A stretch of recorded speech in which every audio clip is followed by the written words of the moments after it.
Welcome to This Explainer. Today, we're diving straight into a massive challenge facing Thailand's universal health coverage, which is currently staring down an unprecedented financial crisis. We're going to unpack the root causes of this systemic strain, and more importantly, we'll look at the academic literature to see how a complete paradigm shift toward comprehensive health literacy is arguably our most viable way out.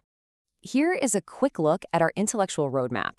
We'll start with the looming healthcare crisis, move into decoding health literacy, explore the pillars of health promotion, discuss shifting to organizational literacy, and finally wrap up with frameworks for healthcare success. Let's get right to it. Section 1. The Looming Healthcare Crisis. So, 2030. That is the target year set by the United Nations for achieving universal health coverage globally. But this goal is under serious threat in Thailand. Why? Well, it's a combination of a rapidly aging society and surging medical inflation. From a purely demographic standpoint, an aging population naturally reduces national productivity while simultaneously driving healthcare costs through the roof. It's a tough equation. Now, you might be wondering what exactly is driving this intense financial strain. Crucially, a massive chunk of it is driven by non-communicable diseases, or NCDs. And these aren't random. They are directly linked to behavioral and environmental determinants. We're talking about sedentary lifestyles, unhealthy diets, and environments that literally encourage risk. The takeaway here is that we cannot simply treat our way out of this crisis. We absolutely have to address these foundational behaviors. That brings us to Section 2, Decoding Health Literacy. To effectively address those behaviors, the literature points to a conceptual shift, breaking health literacy down into 3 distinct levels. The baseline is functional health literacy. This is just a patient's basic ability to, say, navigate a clinic, read a medication label, or follow a doctor's instructions. It's the absolute bare minimum needed to interact with the system. But on its own, it's not enough for lasting systemic health. So, taking it a step further, we have interactive health literacy. This level empowers individuals to actively question their providers, engage in real two-way dialogue, and apply health data effectively to totally new circumstances. It's a crucial shift from passive compliance to active, informed participation.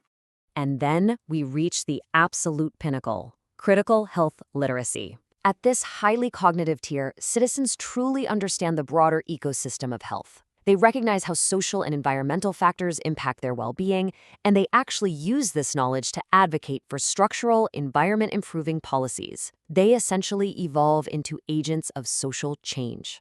Moving into Section 3, Pillars of Health Promotion.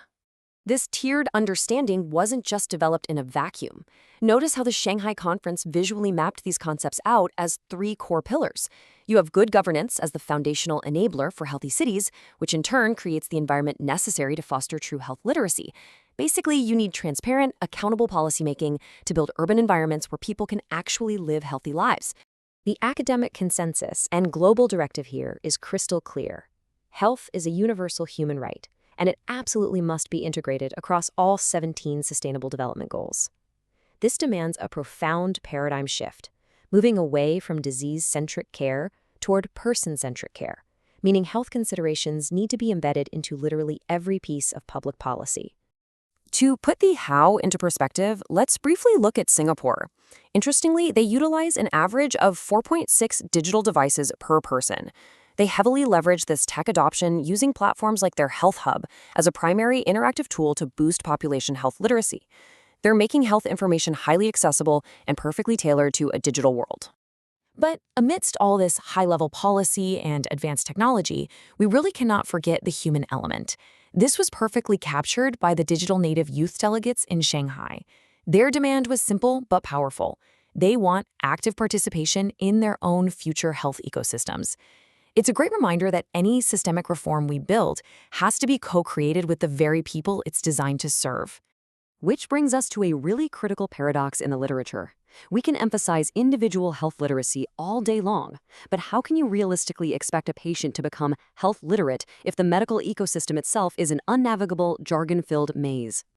That paradox leads us right into Section 4, Shifting to Organizational Literacy.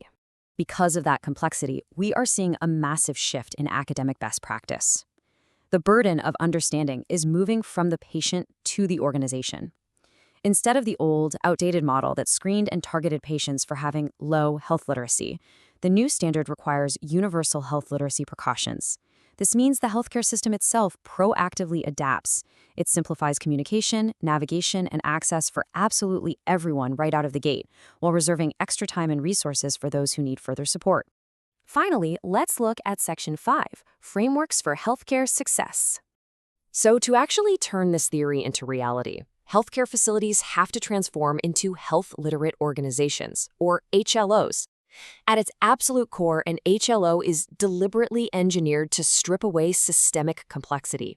It guarantees that every single digital interface, every printed document, and every physical hallway is universally accessible and easy to understand.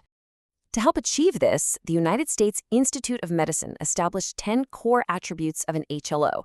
This framework prioritizes things like baking health literacy directly into organizational leadership, comprehensively training the workforce, and, this is a big one, demanding incredibly clear communication when it comes to high-stress areas like medication usage and out-of-pocket costs. However, European researchers felt the IOM model was just a little too clinically focused. So they expanded upon it, creating the Vienna concept, or VHLO. This is a much more holistic framework that actually integrates health promotion straight into the hospital's catchment area and the surrounding local community. It eventually evolved into the International HLO-HOS framework, which uses 8 rigorously tested standards to ensure systemic health literacy across the board. So, as we stare down those 2030 global targets for universal health coverage, the ultimate question really shifts. It's no longer just about whether patients can figure out how to understand the healthcare system. The real question is, how quickly will our massive, deeply complex healthcare organizations finally evolve to understand the patient? That systemic, organizational shift, that's the true frontier of modern medicine.